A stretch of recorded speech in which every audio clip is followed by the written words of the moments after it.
말씀을 함께 보겠습니다. 시편 111편. 할렐루야. 내가 정직한 자들의 모임과 회중 가운데서 전심으로 여호와께 감사하리로다. 여호와께서 행하시는 일들이 크시오니 이를 즐거워하는 자들이 다 기리는도다. 그의 행하시는 일이 존귀하고 어미하며 그의 의가 영원히 서 있도다. 그의 기적을 사람이 기억하게 하셨으니 여호와는 은혜로우시고 자비로우시도다. 여호와께서 자기를 경외하는 자들에게 양식을 주시며 그의 언약을 영원히 기억하시리로다. 그가 그들에게 뭇 나라의 기업을 주사 그가 행하시는 일의 능력을 그들에게 알리셨도다. 그의 손이 하는 일은 진실과 정의이며 그의 법도는 다 확실하니 영원무궁토록 정하신 바요 진실과 정의로 행하신 바로다. 여호와께서 그의 백성을 속량하시며 그의 언약을 영원히 세우셨으니 그의 이름이 거룩하고 지존하시도다. 여호와를 경외함이 지혜의 근본이라. 그의 계명을 지키는 자는 다 훌륭한 지각을 가진 자이니 여호와를 찬양함이 영원히 계속 되리로다. 아멘. 자, 오늘은 시편 111편을 통하여서 여호와를 경외함이 지혜의 근본이다. 10절 말씀에서 가져왔어요. 여호와를 경외함이 지혜의 근본이다. 이런 제목으로 함께 은혜를 나누고자 합니다. 네, 오늘은 저희 성결한 교회가 27주년이 되는 날입니다. 뭐든지 뒤돌아보면 크게 두 가지인 것 같아요. 감사하고 감사하고. 두 가지라고 하는 것은 좋은 일도 있었고 힘든 일도 있었고 그것이 아마 모든 역사일 것입니다. 그래서 우리의 인생도 크게 두 가지입니다. 하나는 기쁜 일, 또 하나는 슬픈 일. 이 두 가지로 우리의 삶을 나누어 볼 수 있습니다. 우리가 남은 인생을 또 어떻게 살아가야 할까라고 할 때 우리의 소망은 기쁨이 충만하기를 원합니다. 그러나 하나님은 기쁨을 기쁨되게 하기 위해서 무엇도 허용하시냐 하면 슬픔도 허용한다는 거죠. 때로는 그것이 고난일 수 있고 시련일 수 있고 아픔일 수 있고 때로는 감내해내기 어려운 일일 수도 있습니다. 그러나 하나님은 그런 어려움들을 우리에게 허용하심을 통하여서 우리가 더욱더 하나님을 사랑할 수 있도록 더욱더 강건할 수 있도록 또 더욱더 하나님을 사랑할 수 있도록 만드는 하나님의 방법이라고 하는 것입니다. 하나님은 놀라울 정도로 우리를 사랑하시는 분이라고 하시는 것이죠. 그래서 하나님은 인자하신 하나님이라는 것입니다. 우리가 인자하신 하나님 앞에 앞으로 또다시 어떻게 나아가야 할까? 이제 오늘 27주년을 우리가 하면서 여러 가지 생각도 한번 해 보았습니다. 어떻게 걸어왔는가? 또 앞으로 어떻게 걸어갈 것인가? 여러분들 나름대로 걸어왔던 길과 또 앞으로 걸어갈 길을 더불어 여러분들도 개인적으로 한번 정리해 보는 그런 한 주간이 되었으면 좋겠다, 이런 마음을 가져봅니다. 오늘 말씀 속에 1절은 이렇게 시작합니다. 할렐루야라고 말입니다. 근데 그 다음 절에 이렇게 시작하고 있어요. 내가 정직한 자들의 모임과 회중 가운데서 전심으로 여호와께 감사하리로다. 아멘. 거룩한 자들의 모임, 정직한 자들의 모임이라고 하는 것은 어떤 의미일까?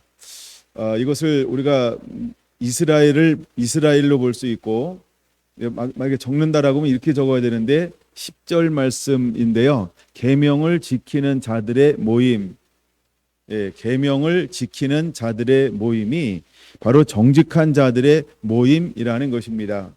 물론 언어적인 의미는 어떤 의미가 있냐 하면 작은 모임, 이런 의미가 있어요. 작은 그룹, 우리가 쉽게 얘기하면 셀 모임처럼 그런 작은 그룹의 모임을 말합니다. 근데 그 작은 그룹의 모임이 한 분 한 분들이 어떤 사람들이 모여지냐 하면 하나님의 계명을 지키는 자들이, 하나님을 사랑하고 섬기는 자들이 소모임을 갖는 것입니다. 근데 그것을 일컬어서 뭐라고 표현하고 있냐면 정직한 자들의 모임, 이렇게 번역을 했어요. 두 번째 모임이 있습니다. 두 번째 모임은 회중 가운데에서, 그래서 회중이라고 하는 대그룹, 우리처럼 이렇게 전체가 모이는 모임, 이렇게 크게 두 가지로 나누고 있다라고 하는 것입니다. 우리가 오래전에 썼던 뭐 셀그룹이라든가 또한 뭐 도날개라든가 또 D12라든가 이런 것들 보면 그게 두 가지로 나누죠. 소그룹과 대그룹. 대그룹은 전체가 모여서 하나님을 함께 예배하는 거고, 소그룹은 우리가 그룹별로, 셀별로 작은 모임들, 때로는 가정들, 아니면 한두 가정이 모여서 함께 교제하면서 하나님을 예배하는 것, 또 거기서 우리가 사랑을 나누어주고 또 사람들을 품어서 하나님께로 인도하며 양육이 일어나는 곳, 우리가 이제 이렇게 큰 그룹과 작은 그룹으로도 나눌 수 있다라는 것입니다. 자, 근데 하나님은 우리가 하나님을 찬양할 때 어떻게 찬양하냐라고 할 때 초대교회에도 두 가지 모임이 있었어요. 사도행전 2장에 보니까 성령이 임하였습니다. 교회가 시작이 되기 시작했어요. 그때 그룹이 자연적으로 두 그룹으로 나누어지더라는 거예요. 그래서 한 그룹은 함께 모일 때라고 하는 말이 있고, 또 하나는 흩어져서 각 가정에서 떡을 떼며 하나님을 찬미하며 라는 용어가 있어요. 그거는 바로 정직한 자들의 모임, 즉 거룩한 자들의 모임, 즉 하나님의 말씀을 지키는 자들의 모임, 이렇게 볼 수 있죠. 그래서 구약에도 그렇고 신약에도 그렇고 또 어떤 모임들이 있었냐 하면, 작게는 가정에서 모이는 모임이 있었고, 또 하나는 우리가 이제 같이 회중들 전체가 모이는 이런 모임이 있었다라는 것입니다. 근데 그런 모임들이 그 초점이 무엇이냐 하면 그 안에 예배라고 하는 초점이 있었다라고 하는 거죠. 그래서 그 모임을 뭐라고 부르고 있냐 하면 정직한 자들의 모임이다라고 부르고 있는 거예요. 그러니까 정직한 자들의 모임이 많이 모여도 정직한 자죠. 그러니까 그것을 일컬어서 뭐라고 부르냐 하면 여호와를 경외함의 지혜의 근본이다. 근데 계명을 지키는 자들의 모임이 바로 이 정직한 자들의 모임이라는 겁니다. 자, 그러면 두 번째, 정직한 자들이 모여서 하나님을 어떻게 찬양하고 경배하고 예배하냐는 거예요. 여기에 전심으로라고 말합니다. 전심으로라고 하는 것은 쉬운 단어죠. 온 몸으로, 온 마음으로, 이런 단어예요. 우리가 온 마음으로 하나님을 예배하기 시작합니다. 근데 시편 111편은 무엇에 대해서 예배하는 것을 먼저 이야기하냐 하면, 한번 큰 틀에서 한번 생각해 보려고 합니다. 2절, 여호와께서 행하시는 일들이 크시니 이를 즐거워하는 자들이 다 기리는도다, 이렇게 말합니다. 자, 2절에 행하시는 일들이, 3절 행하시는 일이, 4절 그의 기적을, 이렇게 표현하고 있습니다. 그 다음에 6절에도 이렇게 말하죠. 그가 행하시는 일에, 7절 손이 하시는 일, 8절 행하신 바로다 라고 말하면서 계속해서 반복되어지는 단어가 뭐냐 하면 행하신 일이라는 거예요. 그러니까 큰 틀에서 행하신 일이 무엇일까? 2절은 어떤 것을 말하고 있을까? 2절 행하시는 일들이 크시오니 이를 즐거워하는 자들이 다 기리는도다. 기리는도다라고 하는 것을 지난 개역성경에는 연구하는도다. 그게 훨씬 우리에게 많이 다가오는 것 같아요. 하여간 성경에, 그래서 우리가 연구한다라고 하는 겁니다. 실제로 언어에 보면 연구하다, 묵상하다, 추구하다라고 하는 다라시라고 하는 언어를 사용하고 있어요. 그러니까 우리가 연구해야 한다는 거예요. 묵상해야 한다는 거예요. 추구해야 한다는 거예요. 그럼 무엇을 추구해야 하냐 하면 여호와께서 행하신 일들을 연구하는 거예요. 그 여호와께서 행하신 일들이 몇 가지가 있을까요? 너무너무 많겠죠.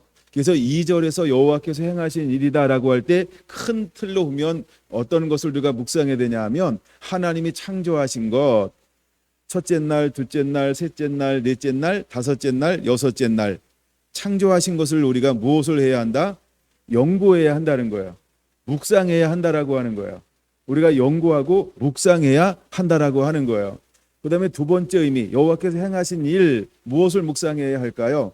이제 창세기 2장, 2장, 근데 크게는 3장, 4장, 5장, 6장, 7장, 8장, 9장, 10장, 11장을 또다시 우리가 무엇을 해야 할까? 연구해야 한다는 거예요. 예, 연구해야 한다는 거예요. 그 다음에 또 우리가 무엇을 연구해야 할까요? 아브라함을 연구하고, 그 다음에 이삭을 연구하고, 그 다음에 누구죠? 야곱을 연구하고, 그 다음에 네 번째 사람이죠. 요셉을 연구하고, 그럼 이제 창세기가 끝나죠. 그래서 우리가 이것을 연구해야 한다는 거예요. 여호와께서 행하신 이 일을 너희는 뭐하라? 기리는 자가 되라. 기린다라고 하는 것은 뭐예요? 오늘 우리가 27절을 기념하죠. 기념하는 것은 어떤 의미가 있는, 기리다 이런 의미가 있는 거죠. 기리는 거죠. 예, 그런 것처럼 우리가 하나님이 행하신 일들을 뭐 하는 거예요? 잊지 아니하고 기억하라는 거예요. 그래서 우리가 기억하는데 그냥 기억하는 게 아니라 어떻게 하고 기억하라? 연구하며 기억하라. 묵상하며 기억하라. 추구하며 기억하라. 이런 말입니다. 그럼 우리가 이제 과거를 보면은 과거는 우리의 선생이 될 수 있습니다. 무엇이 될 때 과거가 선생이 될 수 있을까요? 그래서 우리가 성공한 것, 실패한 것을 종합해서 분석을 하는 거죠. 그래서 이렇게 하니까 성공하고 이렇게 하니까 실패하는구나. 그럼 우리는 어떻게 해야 되지? 그럼 사람들이 성공을 목표로 할까요? 실패를 목표로 할까요? 당연한 거죠. 성공을 목표로 하잖아요. 그래서 우리는 과거를 연구하면서 어떻게 하면 이것을 발판으로 더 발전시킬 것인가? 예, 이것을 연구하라는 거예요. 이것을 묵상하라는 거예요. 이것을 추구하라는 거예요. 할렐루야.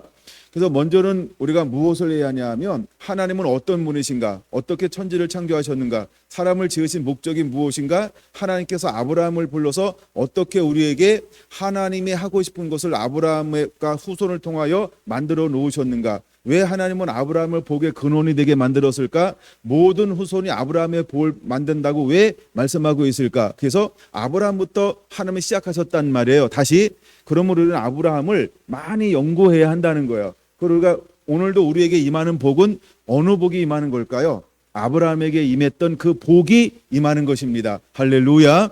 그런 의미에서 2절은 연구하라라고 하는 것입니다. 이 정도 보고요. 3절을 넘어가면 3절은 무엇에 대해서 우리가 행하신 일들을 연구해야 할까? 종기와 어미와 그의 의가 영원히 서 있도다. 이것은 하나님의 성품을 말하는 것입니다. 그래서 우리가 3절에서는 우리가 무엇을 연구하는 자가 되어야 할까 할 때 하나님은 어떤 분이지? 라고 말하면서 하나님의 성품을 깊이 연구하는 거예요. 하나님의 성품을 깊이 묵상하는 거예요. 하나님의 성품을 깊이 추구하는 거예요. 할렐루야. 그래서 하나님은 어떤 분인지를 알아야 돼요. 하나님은 여기서 말하는 3가지 이상의 여러 가지가 하나님의 성품이 있죠. 4절에 말하는 은혜로우신 하나님, 자비하신 하나님, 할렐루야. 그는 인자하신 하나님, 긍휼이 많으신 하나님. 이 하나님의 성품은 너무나도 다양하단 말이에요. 그래서 그 하나님의 성품들을 우리가 충분히 연구해야 한다라는 거예요. 왜 하나님의 성품을 연구해야 할까요? 우리에게는 인생에 2가지가 있다 그랬죠. 하나는 기쁨이 있어요. 하나는 기쁘지 않은 것들이 있어요. 기쁘지 않을 때 나를 향하는 하나님이 어떤 분이지? 라고 하는 것이 어떤 하나님인지를 알 때 내가 힘들고 어려울 때 무엇이 될 수 있을까요? 바위가 될 수 있어요. 요새가 될 수 있어요. 반석이 될 수 있어요. 의지가 될 수 있어요. 할렐루야. 그래서 우리가 하나님의 성품을 깊이 연구하고 묵상하고 추구해야 할 필요가 있다라고 하는 것입니다. 그 정도 성품을 보고요. 3번째, 이제 우리는 무엇을 더 깊이 연구하는 자가 되어야 할까라고 할 때 4절에 보면 그의 기적은 이렇게 말하고 있죠. 그래서 하나님께서 행하신 기적, 기이한 일, 이렇게 성경에 많이 인용하는데 하나님이 행하신 기이한 일을 우리가 무엇을 해야 할까요? 깊이 연구하는 거예요. 묵상하는 거예요. 하나님께서 천지 어떻게 창조하셨지? 우와, 신비, 오, 기이한 일이야. 어떻게 하나님이 아무것도 없는데 모든 걸 만드셨지? 우와, 기이한 일이야. 그럼 우리가 이걸 깊이 연구하다 보면 우리 마음에 어떤 일이, 어떤 것이 이렇게 점점 이렇게 만들어질까요? 그렇죠? 하나님이 하신 것을 내가 아브라함의 후손이 되어서 믿음 안에 온전히 거하면 하나님에게 뭐라고 말씀했어요? 너도 할 것이다, 이렇게 말씀했죠. 너도 할 것이다, 이렇게 말씀했죠. 제가 너무 생략했나요? 예, 그런 것처럼 우리가 연구하면 내게 무엇이 생겨요? 믿음이 생기는 거예요. 내가 하나님 안에서, 예수 그리스도 안에서 하나님은 이것을 일으켰네, 이것을 행하시는 분이네라고 하는 그 기적이라고 하는 것을 깊이 연구하면 하나님은 우리도 무엇을 할 수 있는 것을 주었을까요? 나보다 더 큰 것도 행하리라 라고 말씀하셨던 그분이 지금도 여전히 나의 하나님, 나와 함께 하신 하나님, 나를 도우시는 하나님. 할렐루야. 그러므로 우리가 이렇게 크게 연구하고 또 연구해야 한다는 겁니다. 근데 그 하나님은 어떤 하나님이냐라고 할 때 은혜로우신 하나님, 자비로우신 하나님. 이건 뭐냐 하면 하나님은 은혜롭고 자비하기 때문에 우리가 하나님의 말씀 안에서 이 모든 것을 믿음으로 청구하면 지금도 하나님은 우리에게 좋은 상황 속에서도 은혜롭고 자비를 베푸실 것이고 나쁜 상황 속에서도 은혜와 자비를 베풀어 주실 것이고 할렐루야. 우리 하나님은 이런 하나님이시다라고 하는 것입니다. 자, 그런 사람들은 무엇을 갖게 될까요? 5절에 보니까 그들이 갖게 되는 것은 오직 하나밖에 없어요. 그게 뭘까요? 여호와를 경외함이라는 거예요. 여호와를 경외함은 두렵고 떨림인데 두렵고 떨림에서 한 발 더 나가면 뭐냐 하면 사랑함이라는 거예요. 우리가 하나님을 알면 알수록 우리에게 무엇이 남을까요? 사랑함만 남는 거예요. 할렐루야. 여러분들도 누군가에게 기억될 때 정말 많은 좋고 안 좋고 하는 것이 있지만 남을 때 누구는 참 사랑했어 라고 하는 그 사랑만이 남는 그런 하나님의 사람으로 살아가게 되기를 축원합니다.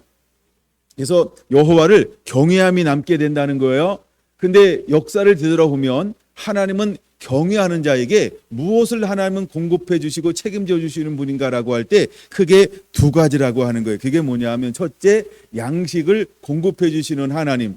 모든 것에 공급원이시고 모든 것의 근원이신 그 하나님께서 우리에게 일용할 양식을 주실 것이라고 하는 것이죠. 하늘에 계신 우리 아버지의 이름이 거룩히 여김을 받으시옵소서. 우리가 기도할 때 또 뭘 기도하죠? 일용할 양식을 주시옵소서라고 하는 것처럼 하나님 우리에게 우리에게 있어야 될 것을 아시는 하나님, 우리의 필요를 아시는 하나님, 그래서 우리의 신음소리에 응답하시는 하나님, 우리의 골방에서 작은 그 읊조리는 그 소리 하나님께서는 귀를 열고 들으시는 하나님, 그래서 때를 따라 우리에게 적절하게 뭘 하시는 하나님, 이른 비와 늦은 비를 주시는 것처럼 우리의 필요를 채우시는 하나님, 때로는 영광되기도 하고 때로는 복되기도 하고 때로는 존귀, 때로는 권위 있게도 하시는 그 하나님, 영향력을 행사하게 하시는 하나님, 때로는 하나님께서 모든 것을 메말리면서도 그 속에서도 뭘 하나님을 철저하게 의지하고 겸비함을 배우고 가르치시는 하나님.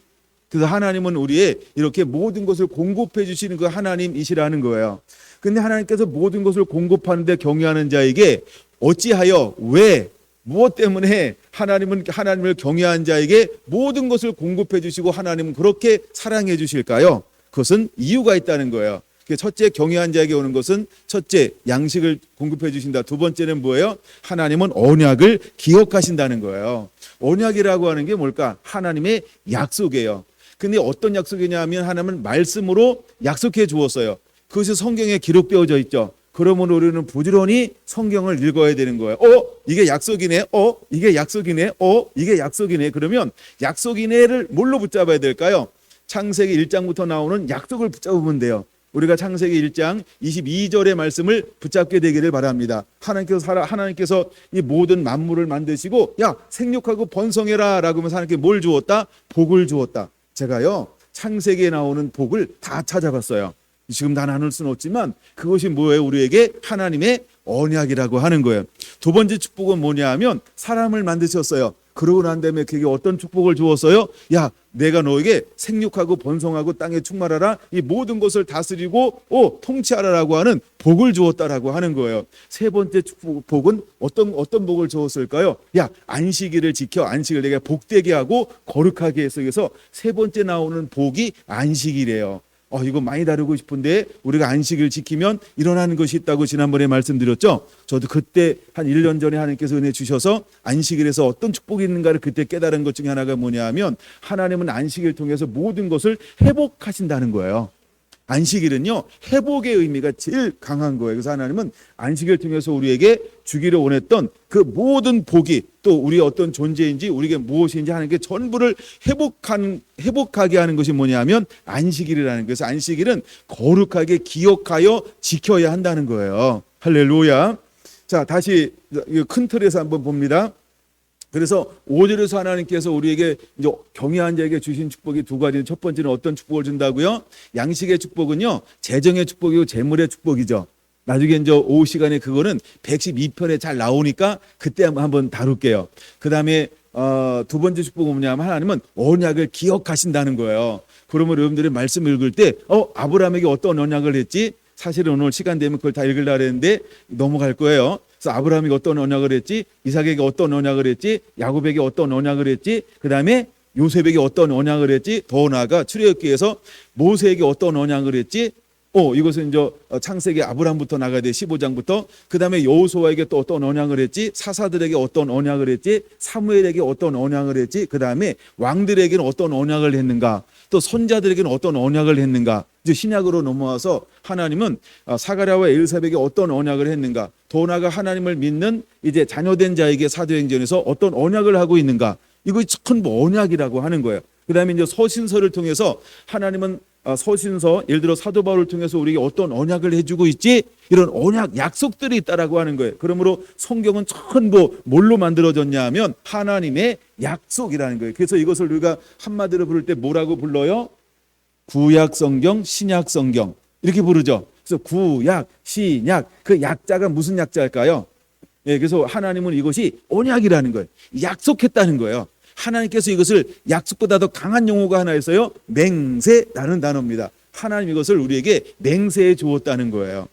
맹세해 주었다는 거예요. 그래서 우리가 하나님은 언약을 기억하시는 하나님이에요. 여러분, 우리가 무엇을 붙잡은 자가 가장 지혜로운 자냐라고 할 때 하나님의 약속한 것을 붙잡고 하나님 앞에 들이대는 거. 이게 가장 지혜로운 사람들이에요. 네, 그 다음에 6절 한번 볼게요. 하나님께서 이렇게 말합니다. 그가 그들에게 문 나라에 기업을 주사 그 행하시는 일의 능력을 그들에게 알리셨도다. 할렐루야. 하나님은 끊임없이 하나님께서 행하신 일을 우리가 알기를 원해요? 모르기를 원해요? 그러면 하나님은 우리에게 내가 알고 또다시 구전에서 구전으로, 삶에서 삶으로, 생활에서 생활으로, 세대에서 세대로 뭐 하길 원하는 거예요? 전달되길 원하는 거예요.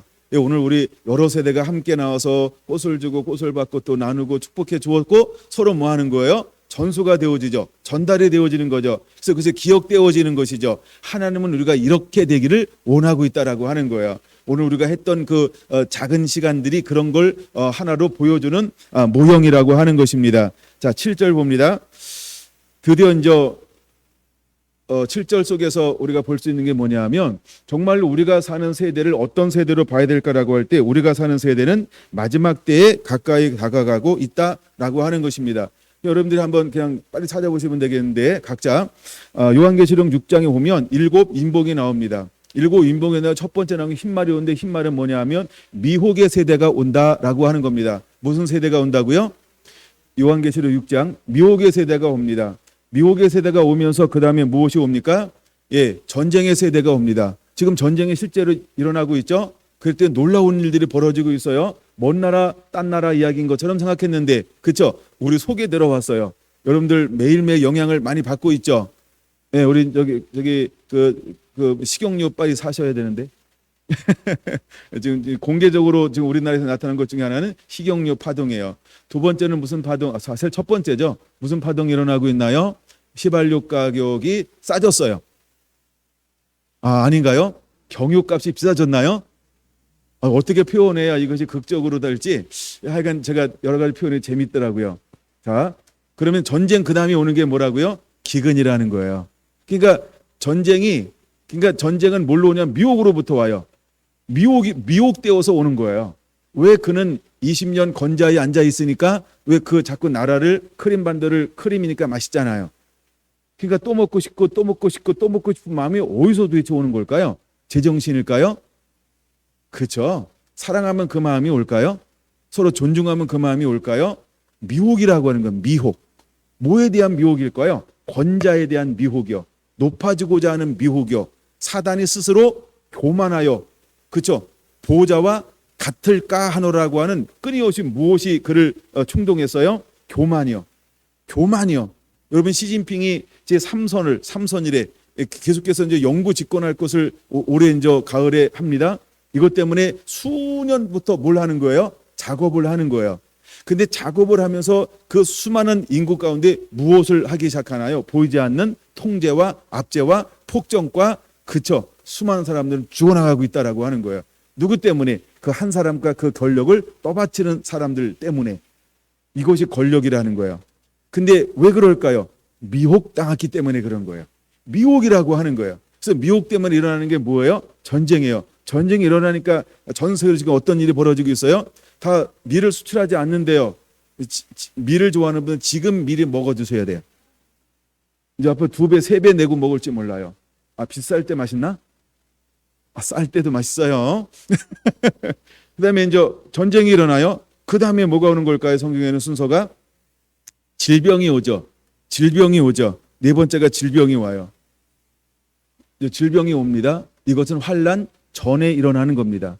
그 다음에 이제 3년 후 반 환란이 일어날 때는 그 다음에 오는 게 뭐예요? 순교와 박해가 일어나요. 이게 5번째 재앙이에요. 근데 5번째 재앙으로 순교와 박해가 오는데 무엇 때문에 순교하는지 거기 성경에 나오죠.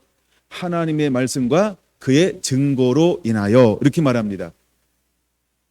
그러면 우리가 무엇을 소유한 하나님의 사람이 되어야 할까라고 할 때 시편으로 다시 돌아와서 시편 111편은 무엇을 말하냐 하면 하나님의 공의를 말하고 있습니다. 공의는 어떤 면을 강조하는 거냐 하면 법을 강조하는 거예요. 뭘 강조한다고요? 법을 강조하는 거예요. 그래서 우리가 하나님의 인자와 어미하신 하나님이 이러죠.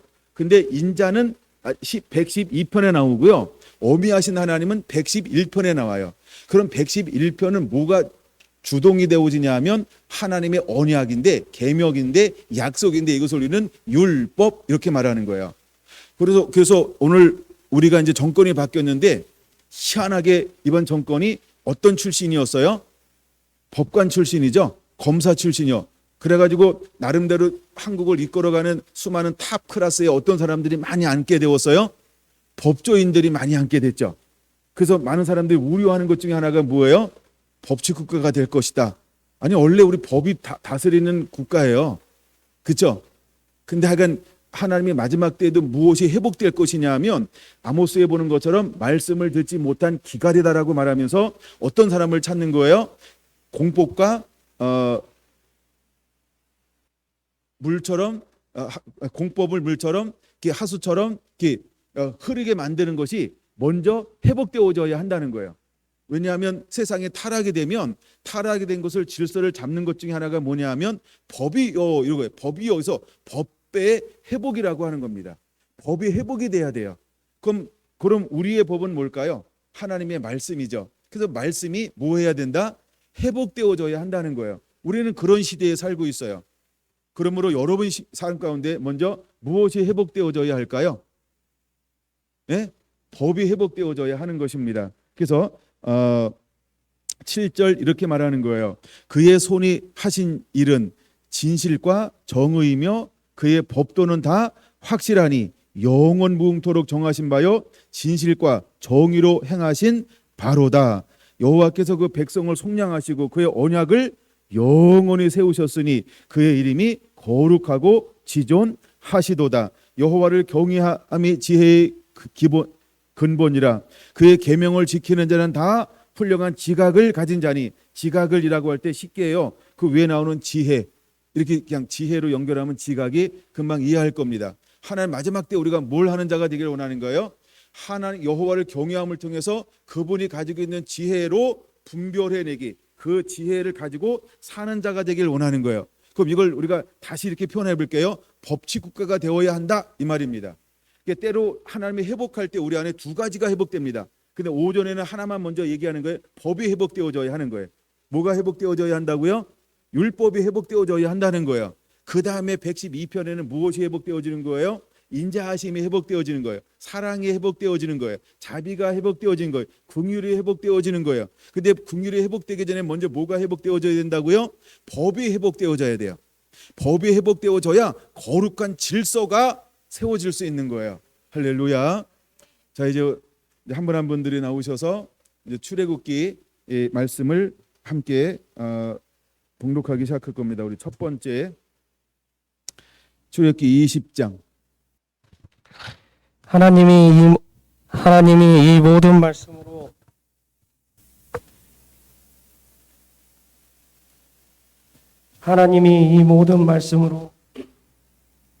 말씀하여 이르시되 나는 너를 애굽 땅 종되었던 집에서 인도하여 낸 내 하나님 여호와니라. 너는 나 외에는 다른 신들을 내게 두지 말라. 너를 위하여 새긴 우상을 만들지 말고 또 위로 하늘에 있는 것이나 아래로 땅에 있는 것이나 땅 아래 물속에 있는 것에 어떤 형상도 만들지 말며 그것들에게 절하지 말며 그것들을 섬기지 말라. 나 내 하나님 여호와는 질투하는 하나님인즉 나를 미워하는 자의 죄를 갚되 아버지로부터 아들에게로 3, 4대까지 이르게 하거니와 나를 사랑하고 내 계명을 지키는 자에게는 1000대까지 은혜를 베푸느니라. 너는 내 하나님 여호와의 이름을 망령되게 부르지 말라. 여호와는 그의 이름을 망령되게 부르는 자를 죄 없다 하지 아니하리라. 안식일을 기억하여 거룩하게 지키라. 엿새 동안은 힘써 내 모든 일을 행할 것이나 일곱째 날은 내 하나님 여호와의 안식일인즉 너나 내 아들이나 내 딸이나 내 남종이나 내 여종이나 내 가축이나 내 문 안에 머무는 객이라도 아무 일도 하지 말라. 이는 엿새 동안에 나 여호와가 하늘과 땅과 바다와 그 가운데 모든 것을 만들고 일곱째 날에 쉬었습니다. 그러므로 나 여호와가 안식일을 복되게 하여 그날을 거룩하게 하였느니라. 내 부모를 공경하라. 그리하면 내 하나님 여호와가 내게 준 땅에서 내 생명이 길리라. 살인하지 말라. 간음하지 말라. 도둑질하지 말라. 내 이웃에 대하여 거짓 증거하지 말라. 내 이웃의 집을 탐내지 말라. 내 이웃의 아내나 그의 남종이나 그의 여종이나 그의 소나 그의 낙이나 무릇 내 이웃의 소유를 탐내지 말라. 뭇 백성이 우레와 번개와 나팔 소리와 산의 연기를 본지라. 그들이 볼 때 떨며 멀리 서서 모세에게 이르되 당신이 우리에게 말씀하소서 우리가 들으리이다. 하나님이 우리에게 말씀하시지 말게 하소서 우리가 죽을까 하나이다. 모세가 백성에게 이르되 두려워하지 말라. 하나님이 임하심은 너희를 시험하고 너희로 경외하며 범죄하지 않게 하려 하심이니라. 백성은 멀리 서 있고 모세는 하나님이 계신 흑암으로 가까이 가니라. 여호와께서 모세에게 이르시되 너는 이스라엘 자손에게 이같이 이르라. 내가 하늘로부터 너희에게 말하는 것을 너희 스스로 보았으니 너희는 나를 비겨서 은으로나 금으로나 너희를 위하여 신상을 만들지 말고 내게 토단을 쌓고 그 위에 내 양과 소로 내 번제와 화목제를 드리라. 내가 내 이름을 기념하게 하는 모든 곳에서 내게 임하여 복을 주리라. 내가 내게 돌로 제단을 쌓거든 다듬은 돌로 쌓지 말라. 내가 정으로 그것을 쪼면 부정하게 함이니라.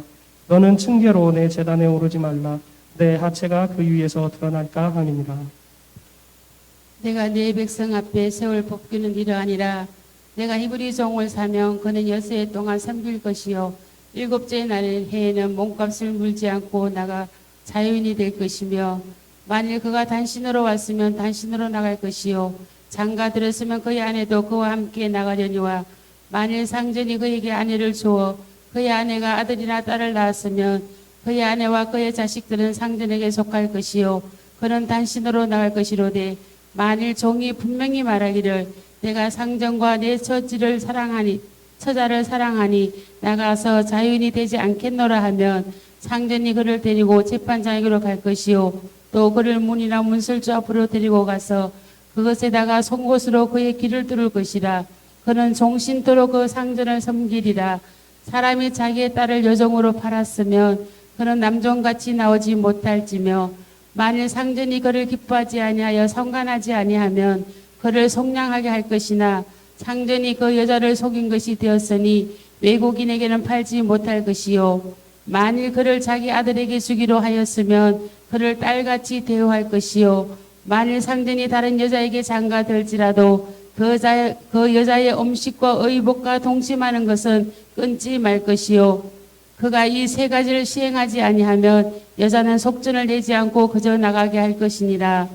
사람을 쳐 죽인 자는 반드시 죽일 것이나 만일 사람이 고의적으로 한 것이 아니라 나 하나님의 사람을 그의 손에 넘긴 것이면 내가 그를 위하여 한 곳을 정하리니 그 사람이 그리로 도망할 것이며 사람이 그의 이웃을 고의로 죽였으면 너는 그를 내 제단에서라도 잡아내려 죽일지니라. 자기 아버지나 어머니를 치는 자는 반드시 죽일지니라. 사람을 납치한 자가 그 사람을 팔았든지 자기 수하에 두었든지 그를 반드시 죽일지니라. 자기 아버지나 어머니를 저주하는 자는 반드시 죽일지니라. 사람이 서로 싸우다가 하나가 돌이나 주먹으로 그의 상대를 쳤으나 그가 죽지 않고 자리에 누웠다가 지팡이를 짚고 일어나 걸으면 그를 친 자가 형벌은 면하되 그간의 손해를 배상하고 그가 완치되게 할 것이니라.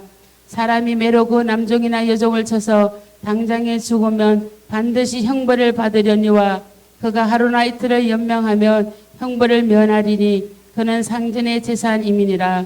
사람이 서로 싸우다가 임신한 여인을 쳐서 낙태하게 하였으나 다른 해가 없으면 그 남편의 청구대로 반드시 벌금을 내되 재판장이 판결을 따라 낼 것이니라. 그러나 다른 해가 있으면 값되 생명은 생명으로, 눈은 눈으로, 이는 이로, 손은 손으로, 발은 발로, 된 것은 된 것으로, 상하게 한 것은 상함으로, 때린 것은 때림으로 갚을지니라. 사람이 그 남종의 한 눈이나 여종의 한 눈을 쳐서 상하게 하면 그 눈에 대한 보상으로 그를 놓아줄 것이며, 그 남종이나 여종의 이를 쳐서 빠뜨리면 이에 대한 보상으로 그를 놓아줄지니라. 소가 남자나 여자를 받아서 죽이면 그 소는 반드시 돌로 쳐서 죽일 것이요 그 고기는 먹지 말 것이며 임자는 형벌을 면하려니와 소가 본래 받는 버릇이 있고 그 임자는 그로 말미암아 경고를 받았으되 단속하지 아니하여 남녀를 막론하고 받아 죽이면 그 소는 돌로 쳐 죽일 것이고 임자도 죽일 것이며 만일 그에게 속죄금을 부과하면 무릇 그 명령한 것을 생명의 대가로 낼 것이요 아들을 받든지 딸을 받든지 이 법규대로 그 임자에게 행할 것이며 소가 만일 남종이나 여종을 받으면 그 소 임자가 은 30세겔을 그의 상전에게 줄 것이요 소는 돌로 쳐서 죽일지니라.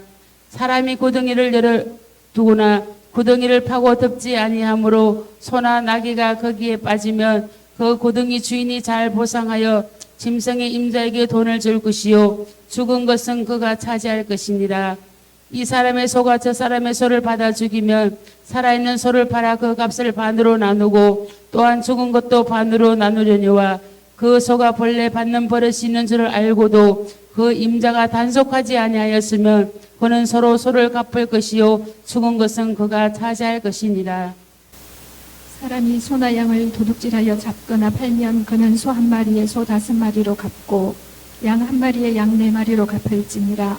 도둑이 뚫고 들어오는 것을 보고 그를 쳐 죽이면 피 흘린 죄가 없으나 해돋은 후에는 피 흘린 죄가 있으리라. 도둑은 반드시 배상할 것이나 배상할 것이 없으면 그 몸을 팔아 그 도둑질한 것을 배상할 것이요 도둑질한 것이 살아 그의 손에 있으면 소나 낙이나 양을 막론하고 갑절을 배상할지니라. 사람이 밭에서나 포도원에서 짐승을 먹이다가 자기의 짐승을 놓아 남의 밭에서 먹게 하면 자기 밭에 가장 좋은 것과 자기 포도원에 가장 좋은 것으로 배상할지니라. 불이 나서 가시나무에 댕겨 낯갈이나 거두지 못한 곡식이나 밭을 태우면 불러온 자가 반드시 배상할지니라. 사람이 돈이나 물품을 이웃에게 맡겨 지키게 하였다가 그 이웃집에서 도둑을 맞았는데 그 도둑이 잡히면 갑절을 배상할 것이요 도둑이 잡히지 아니하면 그 집주인이 재판장 앞에 가서 자기가 그 이웃의 물품에 손댄 여부의 조사를 받을 것이며 어떤 이런 물건 즉 소나 낙이나 양이나 의복이나 또는 다른 이런 물건에 대하여 어떤 사람이 이르기를 이것이 그것이라 하면 양편이 재판장 앞에 나아갈 것이요 재판장이 죄 있다 하는 자가 그 상대편에게 갑절을 배상할지니라. 사람이 낙이나 소나 양이나 다른 짐승을 이웃에게 맡겨 지키게 하였다가 죽거나 상하거나 끌려가도 본 사람이 없으면 두 사람 사이에 맡은 자가 이웃의 것에 손을 대지 아니하였다고 여호와께 맹세할 것이요 그 임자는 그대로 믿을 것이며 그 사람은 배상하지 아니하려니와 만일 자기에게서 도둑 맞았으면 그 임자에게 배상할 것이며 만일 찢겼으면 그것을 가져다가 증언할 것이요 그 찢긴 것에 대하여 배상하지 아니할지니라. 만일 이웃에게 빌려온 것이 그 임자가 함께 있지 아니할 때에 상하거나 죽으면 반드시 배상하려니와 그 임자가 그것과 함께 있었으면 배상하지 아니할지니라. 만일 새낸 것이면 새로 족하니라. 사람이 약혼하지 않은 처녀를 꿰어 동침하였으면 납폐금을 주고 아내로 삼을 것이요 만일 처녀의 아버지가 딸을 그에게 주기를 거절하면 그는 처녀에게 납폐금으로 돈을 낼지니라. 너는 무당을 살려두지 말라. 짐승과 행음하는 자는 반드시 죽일지니라. 여호와 외에 다른 신에게 제사를 드리는 자는 멸할지니라. 너는 이방 나그네를 압제하지 말며 그들을 학대하지 말라. 너희도 애굽 땅에서 나그네였음이라. 너는 과부나 고아를 해롭게 하지 말라. 내가 만일 그들을 해롭게 함으로 그들이 내게 부르짖으면 내가 반드시 그 부르짖음을 들으리라. 나의 노가 맹렬함으로 내가 칼로 너희를 죽이리니 너희의 아내는 과부가 되고 너희 자녀는 고아가 되리라. 내가 만일 너와 함께한 내 백성 중에서 가난한 자에게 돈을 구워주면 너는 그에게 채권자같이 하지 말며 이자를 받지 말 것이며 내가 만일 이웃의 옷을 전당 잡거든 해가 지기 전에 그에게 돌려보내라. 그것이 유익한 옷이라. 그것이 그의 알몸을 가릴 옷인즉 그가 무엇을 입고 자겠느냐. 그가 내게 부르짖으면 내가 들으리니 나는 자비로운 자이니라. 너는 재판장을 모독하지 말며 백성의 지도자를 저주하지 말지니라. 너는 내가 추수한 것과 내가 짜낸 집을 바치기를 더디하지 말며 내 처음 난 아들들을 내게 줄지며 내 소와 양도 그와 같이 하되 이래 동안 어미와 함께 있게 하다가 8해 만에 내게 줄지니라. 너희는 내게 거룩한 사람이 될지니 들에서 짐승에게 찢긴 동물의 고기를 먹지 말고 그것을 개에게 던질지니라.